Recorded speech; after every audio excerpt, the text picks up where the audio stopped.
It's all about respect, or what I might say is lack of respect.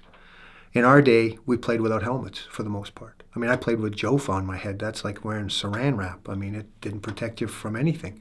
I wore it to protect from a puck and a stick. It wouldn't, headshot made no difference. But we played with respect, where you learned at a very early age that if you got hit in the head or you got hit hard, you were going to get it back. Like if somebody hit you hard or hit you high, they would get it back. That was just the Marcus. That was just the rules. You didn't do that. And I think today, it's so different where kids they come on the ice at an early age dressed like fully in armor from top to bottom because, well, they got to protect their eyes and their teeth and this. Well, we played a whole era where I played with guys never lost an eye, never lost teeth. I mean, because you kept your sticks down. That doesn't happen anymore. Kids play, their sticks are up all the time because they play with shields on. And I think that carries into the National Hockey League level, first and foremost. So the respect issue, guys don't watch out for each other like they used to. But the second thing, and I think the one that's probably more of an indicator of how poor it gets, is we live in a world of instants. And if John Smith runs over, Freddie over here in a game, within minutes, it's literally all over every network, possible. And so I think there are guys who go out of their way to get acknowledged for some of the stupid things they do. And it costs people careers and injuries, and they do it in a willy-nilly way to make a name for themselves. And I think that's wrong. I'm not blaming the media. I'm not. I'm just saying that's where players who are marginal players, because you think of some of the guys who are notorious for this, are marginal players at best, make a career for themselves by doing things that are off the charts vis-a-vis stupidity. And it's played all over the place all the time. And I think that I don't know how you stop it, but I think that's an issue that goes forward with these guys.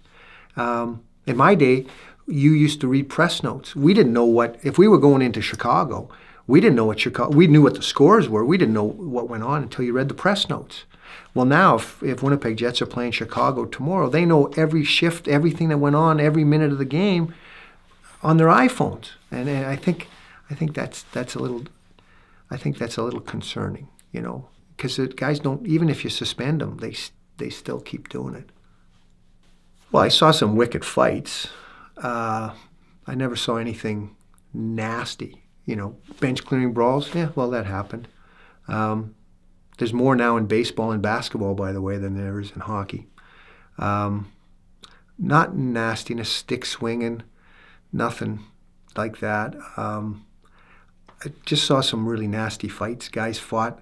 One of the worst I saw, Bobby Smith challenged Kurt Fraser to a fight in Minnesota one time, and Kurt's a friend of mine, and said to me after Kurt basically shut both of Bobby's eyes and fattened his lip bigger than the rest of his head, they had to escort him off the ice because he couldn't see.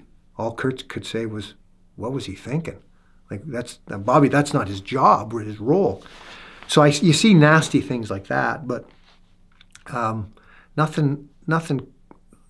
It's like these hits from behind. I mean, we learned, I don't quite understand, all these hits from behind in the sense that players put themselves in a position to get hit into the boards. We were taught you get your ass against the boards and you get your head on a swivel, you know who's out there.